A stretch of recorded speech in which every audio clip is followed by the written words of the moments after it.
Hey everyone, welcome back to another video. Today, Hey everyone, welcome back to another video. Today I wanted to quickly, for just a moment, discuss the gaming industry and where it's headed, because this year could be a jumping off point for the gaming industry as a whole, and wanted to look at what that means for you and me as a consumer. So just the other day, or maybe even just yesterday, I was watching a Drifter video. I'll pull it up on the screen and then let you see what I'm talking about. I believe that the entire gaming market is about to go through a proving ground this fall because you've got so many different competing business models. You've got the $60 games, they come with season pass maps and microtransactions. You've got $30 games like Overwatch and PUBG where you get everything, but there's cosmetics layered on top. You've got $60 games with free maps and drops. You've got games that are completely free and have drops, or games that are completely free and have cosmetics. You've got a few crazy games, a lot of early access stuff that's just free, and they'll figure out how to monetize it later. But there's so many different business models for gaming this fall. When you pick your game, it's almost going to be as important to pick your long-term spending model as it will be what kind of game you want to play. He mentioned how things are shaping up this year in gaming, and the more I thought about it, the more it got me wondering, noticing, and seeing all these different marketing ploys and different things that companies are trying lately to dip into your wallet and get you to pay as much as they can and get as much as they can from their customers. Nothing wrong with that. That's business. They gotta spend money to make money, and as do you. So with that being said, I wanted to look at all the different games, all the biggest games that are coming out and have released this year, and some that have released last year, and look at what they've been doing since. So we have Call of Duty Black Ops 4, Battlefield 5, Fortnite, Red Dead Redemption 2, PlayerUnknown's Battlegrounds, Overwatch, and I think I'm missing one or two in there, but that's the gist of it. That's what we're going to be looking at. So if we look at Call of Duty Black Ops 5, we're going to go in no specific order, but looking at Call of Duty Black Ops 5, at least rumored anyway, there's no season pass aside from the zombies. Everything else, the DLC stuff, will be free. So what we see with this game is a sort of community-specific season pass, which looks really interesting. I'm probably not going to buy it because I don't play the zombies that often, but it was one of those nice little bonuses in the season pass when I paid for it for past Call of Duty games. And then if we look at Battlefield 5, it's one of those games where they've already confirmed, I'm almost certain, that there are no season passes, there is no premium status or pass. It's just the game and in-game purchases with the in-game currency, which can be earned, and I'm sure you'll be able to buy it as well. And then if we look at Overwatch and PlayerUnknown's Battlegrounds, they focus mostly on skins but still charge you $30 for the game itself. Red Dead Redemption is probably going to follow a similar path to GTA, within which they have an internal currency driven by your progress, but the progress is unrealistically high up the ladder, so you really have to grind for quite some time, such an unrealistic amount of time that you're almost secretly encouraged to spend your money on the in-game currency so that you can drive that fancy new car that just released for $1.8 million. Along with that, we have a little game called Fortnite. Now, you may or may not have heard of Fortnite lately. It is a completely free-to-play game that started off with just a single player, saw the success of Battle Royale, and was one of the first adopters to say, hey, let's shape our game around this idea and add our own spin on it.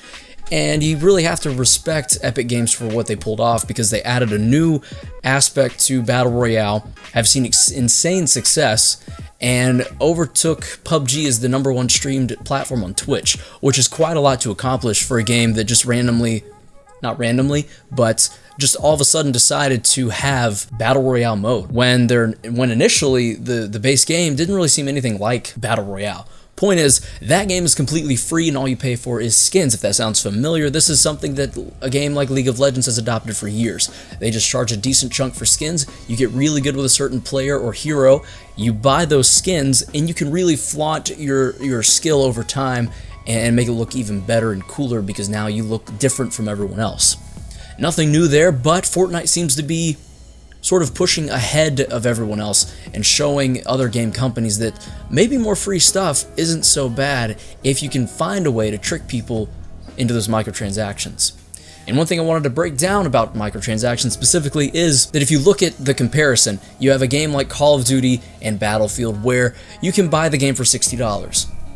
Then from there you can also buy the Season Pass, which is another 40, 50, sometimes 60 additional dollars. So you're looking at a video game that you've paid for right off the bat $120, sometimes at the most, depending on what edition you get, deluxe or collectors or some type of special edition. And when you pay that amount, you end up with a game that is just a base level game that will be expanded upon down the road. So let's say they release them quarterly. So every 3 to 4 months you get new content.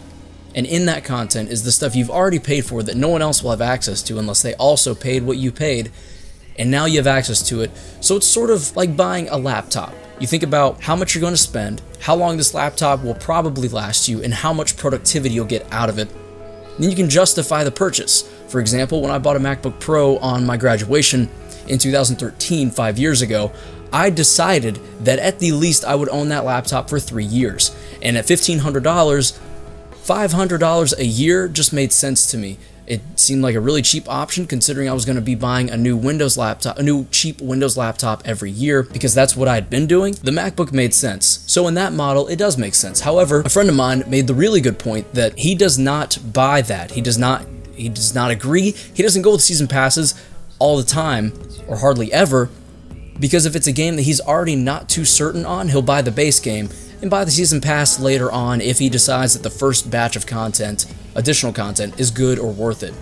And I kind of have to agree. So let's say you get the MacBook Pro and then after 6 months you hate it. Well, now you have to sell it and you've lost out on a great deal of profit because like a season pass, a game, a car, a laptop, pretty much anything you buy loses at least 50% of its value the moment it leaves the lot, so to speak. So then on the other side of things, these free games or these cheaper games where you just pay for skins almost in a way trick you into spending in the long run more money than you would have if you just bought it straight up. To give you an example here, when you go to buy a car or a house or use a credit card on anything at all that you can't necessarily afford in the moment, what you do is get these installations of monthly payments with interest stacked on. When that interest stacks on, it makes the company money. That's how they're able to just basically say yes. It's like a loan. It's how they're basically able to say yes, we'll foot the bill on this one, but you owe us this much plus a little percentage because we did that favor for you. Sort of like a loan shark, but more professional and less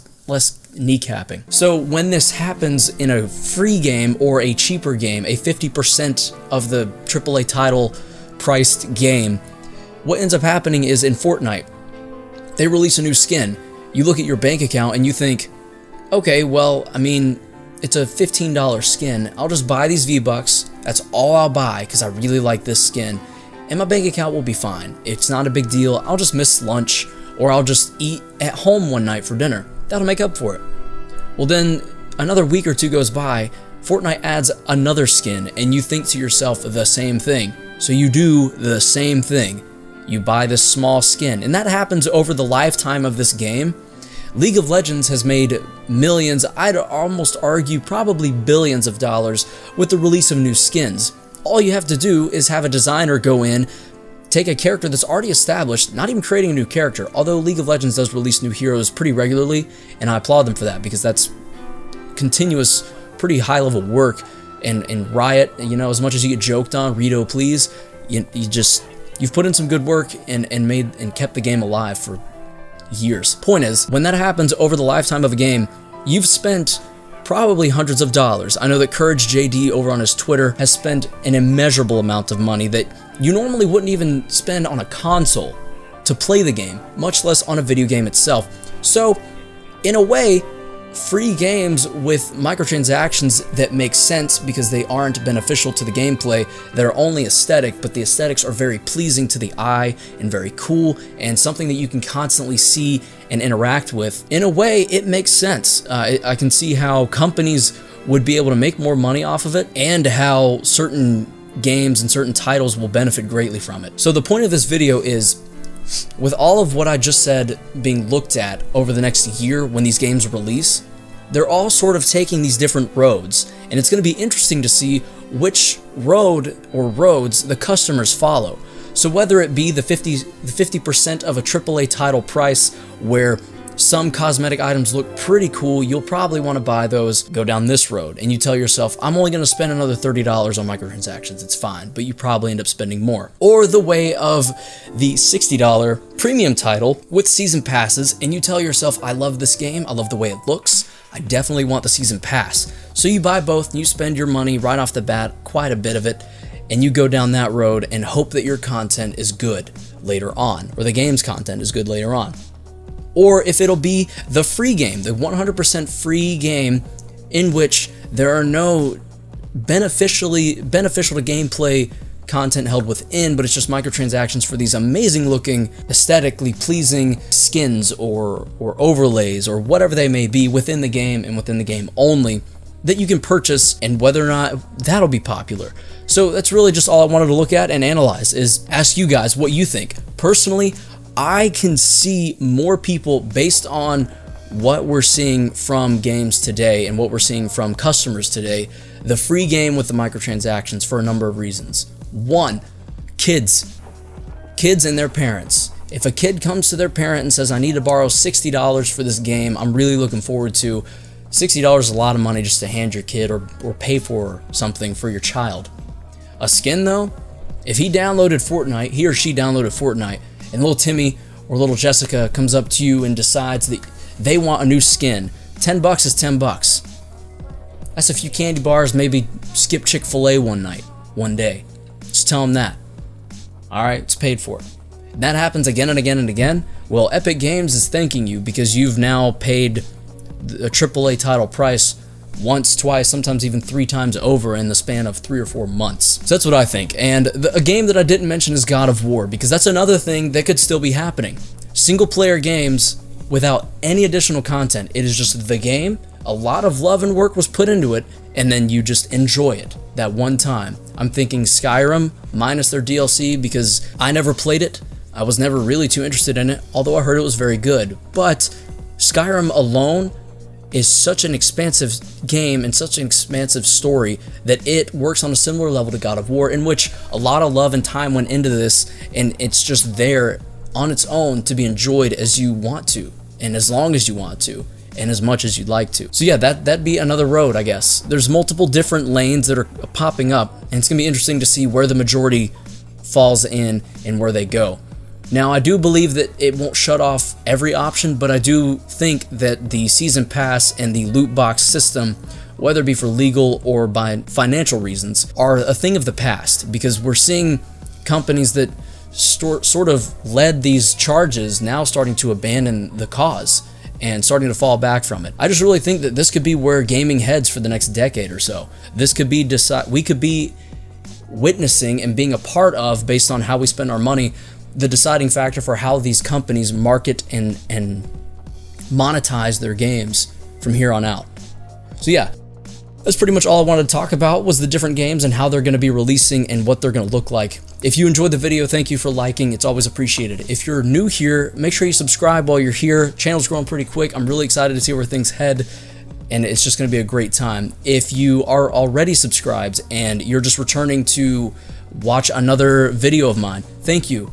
I love you so much. You're literally the greatest human being that I know. If you have either another game that I didn't mention or an avenue that I didn't present, comment it below. I would love to have a short little discussion with you down there. If I need to, I'll release another video discussing this or like this toward the end of the year to see where we're at with things. This video went a little longer than I wanted it to, but hey, it was just a short little discussion, and I just want to get your opinion. So if you think that gaming's going to go a certain way, also let me know in the comments. But if you didn't like the video, if you don't like the idea of thinking about where things are going to head, please dislike to let me know that I don't need to do another video like this. But if you do, f you, and as always, be sure to enjoy yourselves. And until the next video or live stream, because I tend to do a little bit of both, stay frosty and stay humble.